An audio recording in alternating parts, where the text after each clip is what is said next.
ನಮಸ್ಕಾರ next news ಗೆ ಸ್ವಾಗತ ನಾನು ಪ್ರೀತಿಕಾ ಬಂಗೇರ ರೇಣುಕಾ ಸ್ವಾಮಿ ಕೊಲೆ ಪ್ರಕರಣದಲ್ಲಿ ನಟ ದರ್ಶನ್ ಮತ್ತು ಗ್ಯಾಂಗ್ ಜೈಲು ಸೇರಿದೆ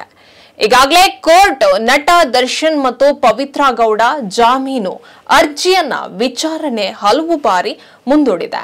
ಮತ್ತೆ ನಾಳೆ ಇವರಿಬ್ಬರ ಅರ್ಜಿ ವಿಚಾರಣೆ ಇದೆ ಹಾಗಾದ್ರೆ ಯಾರಿಗೆ ಮೊದಲು ಜಾಮೀನು ಸಿಗುವ ಸಾಧ್ಯತೆ ಹೆಚ್ಚಾಗಿದೆ ಅನ್ನೋದಾದ್ರೆ ಇದೀಗ ಇಲ್ಲಿ ಪ್ರಶ್ನೆ ಎಲ್ಲರಲ್ಲೂ ಕಾಡ್ತಾ ಇದೆ ರೇಣುಕಾ ಸ್ವಾಮಿ ಕೊಲೆ ಪ್ರಕರಣದಲ್ಲಿ ಜೈಲು ಸೇರಿರುವ ನಟ ದರ್ಶನ್ ಅವರನ್ನ ಹೊರತರಲು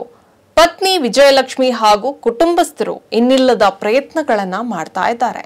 ಈಗಾಗಲೇ ವಿಜಯಲಕ್ಷ್ಮಿ ಅವರು ಪತಿ ದರ್ಶನ್ಗಾಗಿ ವಿಶೇಷ ಪೂಜೆ ವ್ರತಗಳನ್ನ ಮಾಡ್ತಾ ಬಂದಿದ್ದಾರೆ ಮತ್ತೊಂದು ಕಡೆ ಅಭಿಮಾನಿಗಳು ಸಹ ದೇವಸ್ಥಾನಗಳಲ್ಲಿ ವಿಶೇಷ ಹರಕೆಯನ್ನ ಕಟ್ಟಿಕೊಂಡು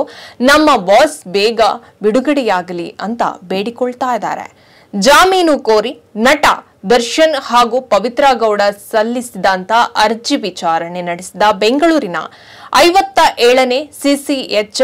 ನ್ಯಾಯಾಲಯ ವಿಚಾರಣೆಯನ್ನ ಅಕ್ಟೋಬರ್ 8ಕ್ಕೆ ಅಂದ್ರೆ ನಾಳೆ ಮುಂದೂಡಿದೆ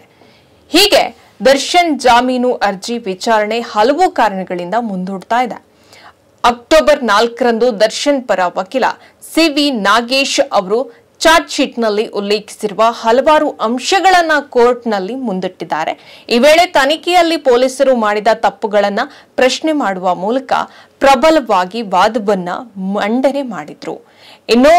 ಪ್ರಕರಣದ A1 ಆರೋಪಿ ಪವಿತ್ರ ಗೌಡ ಮತ್ತು A2 ಆರೋಪಿ ನಟ ದರ್ಶನ್ ಜಾಮೀನು ಅರ್ಜಿ ವಿಚಾರಣೆ ನಾಳೆ ಅಂದ್ರೆ ಅಕ್ಟೋಬರ್ 8ರಂದು ನಡೆಯಲಿದ್ದು ನಟ ದರ್ಶನ್ ಜಾಮೀನು ಭವಿಷ್ಯ ಏನಾಗಲಿದೆ ಎನ್ನುವುದನ್ನ ನಾವಿಲ್ಲಿ ಕಾದು ನೋಡಬೇಕು ಇನ್ನು ನಟ ದರ್ಶನ್ ನಾಳೆಯಾದ್ರೂ ಜಾಮೀನು ಸಿಗಬಹುದು ಎಂಬ ಭರವಸೆಯಲ್ಲೇ ಅವರಿದ್ದಾರೆ ಹೆಚ್ಚಿನ ಅಪ್ಡೇಟ್ಗಾಗಿ ನೋಡ್ತಾರೆ ನೆಕ್ಸ್ಟ್ ನ್ಯೂಸ್ ಕನ್ನಡ ವಂದನೆಗಳು